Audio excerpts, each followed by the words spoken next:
अस्सलाम वालेकुम dear students and dear viewers.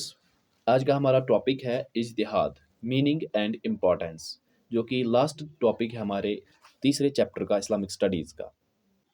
इज्तिहाद is derived from an Arabic word जहादा means struggle.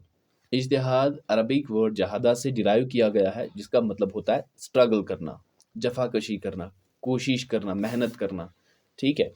Ijtihad is considered to be a religious duty for those Islamic scholars who are qualified to perform ijtihad. इज्तिहाद को religious duty माना जाता है Islamic scholars की। Islamic scholars जो हैं, जिन्होंने दीन को अच्छे से परखा है, पढ़ा है, जांचा है, जो दीन की बातें जानते हैं, उनके लिए ये ड्यूटी है कि वो इज्तिहाद करे।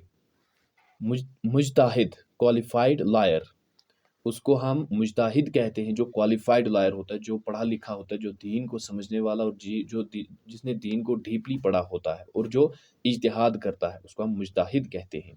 He must be an expert in the Arabic language, Quran, हदीस एंड प्रिंसिपल्स ऑफ जूरिस्प्रूडेंस, उसूल अल फिक्ह एटसेट्रा।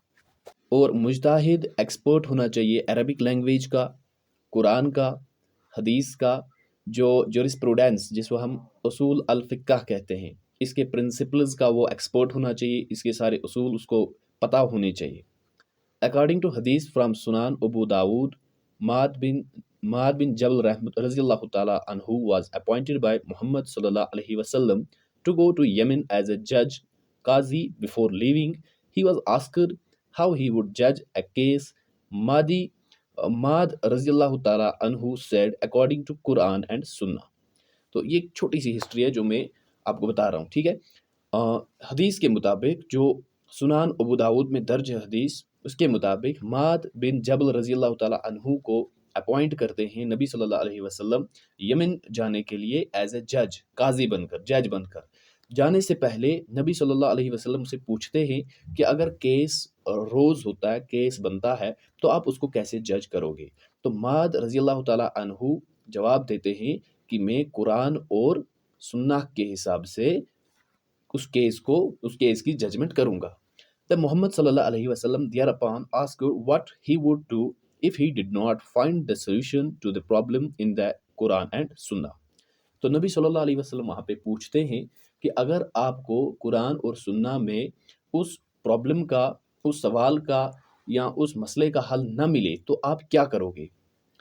To which Mad रज़ियल्लाहु ताला अन्हु said, he will judge according to himself. Anna ajtahidu. The Prophet sallallahu alaihi wasallam thereupon patted his back and told him he was right. तो माद रज़ियल्लाहु ताला अन्हु ने कहा कि मैं खुद जजमेंट करूंगा, मैं अपने हिसाब से, जो मैं खुद को एग्जर्ट करूंगा, मैं अपनी विजडम को, अपनी नॉलेज को इस्तेमाल करके मैं जजमेंट करूंगा। और अरबी में इसने जवाब दिया अन्ना अजतहिदु, जिसका मतलब होता है कि मैं खुद को एग्जर्ट करूंगा और मैं अपने तरीके से मसले का हल निकालूंगा। तो नबी सल्लल्लाहु अलैहि वसल्लम ने फिर माद रज़ियल्लाहु ताला अन्हु का पेट थपथपाया और कहा कि आप सही हो, आपको यही करना है। After Prophet Muhammad sallallahu alaihi wasallam, the process of ijtihad continued. Whenever the need arose, this practice continued in issuing fatwas after his demise during Khulafai Rashidin and other times to come.